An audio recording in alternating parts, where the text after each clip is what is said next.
From the moment we take back the White House from crooked Joe Biden and Kamala, I call her Laughing Kamala. You ever watch her laugh? She's crazy. You know, you can tell a lot by her laugh. No, she's crazy. She's nuts. She's not as crazy as Nancy Pelosi, crazy Nancy. Kamala Harris laughs.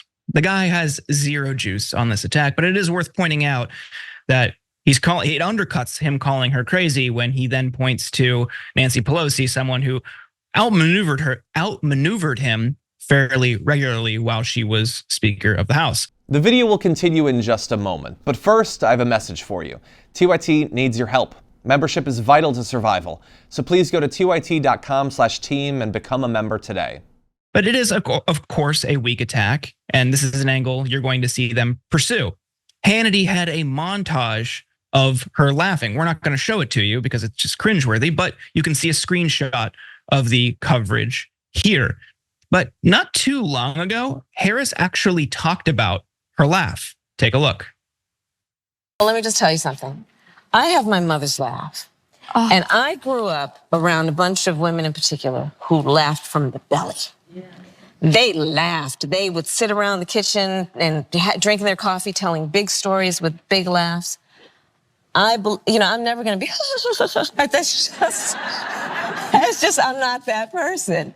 And I think it's really important for us to remind each other and our younger ones, don't be confined to other people's perception about what this looks like and how you should act in order to be. Seems like a good point, worth taking to heart. And Trump can attack Harris, I'm sure he will.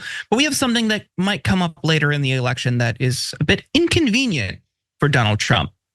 Trump donated to Harris twice, first in 2011 and then again in 2013. We have a copy of one of those checks from his donations. Brett, there's a couple elements here. First, do you think that this donation will come back to bite him? And then also, what do you make of the attack on her just for laughing? Her reaction to the accusation or the attack is good, but she still shouldn't laugh. That's the answer. That's the difficult position that candidates are put in. You have to have a response to the attack. You need to pivot to something else. She needs to then say, I'd rather be good at laughing than getting laughed at, which is what every country did at America when Donald Trump was president. He got laughed at in a room full of foreign dignitaries. The other countries were laughing at us. I was laughing at the same time. To keep from crying, that kind of attack. She needs to do that, but she also needs to get someone. She needs to find a way. She's a professional politician. She's been attorney general. She's been senator. She's been a prosecutor. She needs to become Prosecutor Harris. She needs to understand that you are perceived as a character, as a candidate, and that character for her needs to be Mariska Hargitay in Law and Order Special Victims Unit.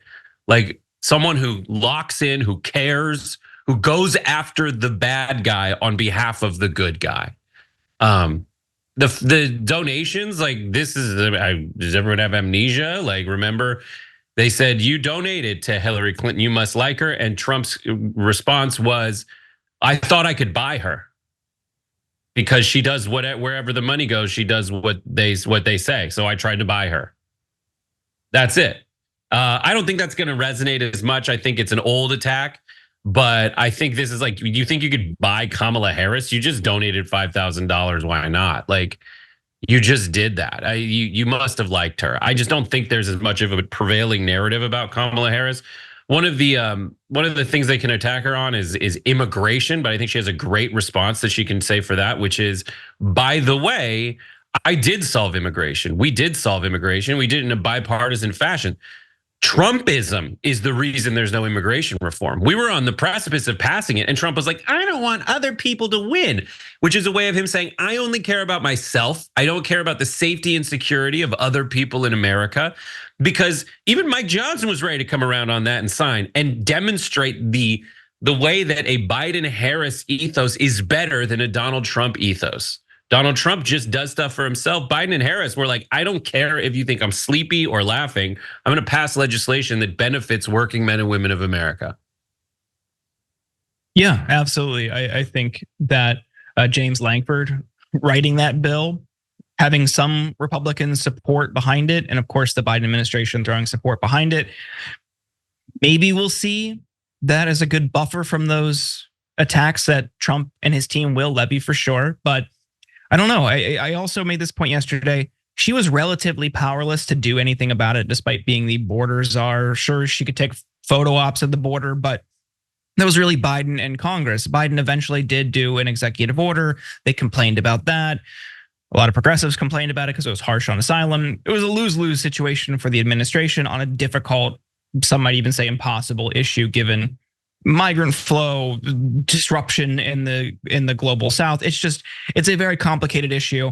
No reasonable person who follows the news and understands power in this country would look to the vice president and be like, well, it's clearly your fault. But that's not the world we live in. Yeah, but you don't make that argument publicly. That is a dumb argument to make publicly. You are stupid, Jordan. But like, this is the stuff I don't understand. This is what progressives do a lot. They're like, oh, it's not her fault. She was too powerless. It's like, you're talking about thinking men and women, so you sound elitist. Just say Trumpism stopped us from fixing the problem. He was sitting on the sidelines and he cried, and all his little roll bitches were like, I don't want to give a win to the American people. I got to support Daddy Trump. I think that's just a stronger position to come from than, guys, it's okay because she had no power. No, I think that's totally right. The easiest thing is to put it back on Trump. Members make a difference here at TYT. You help make the show happen, and we see you in the chat with your loyalty badge. Click the join button to become a member today.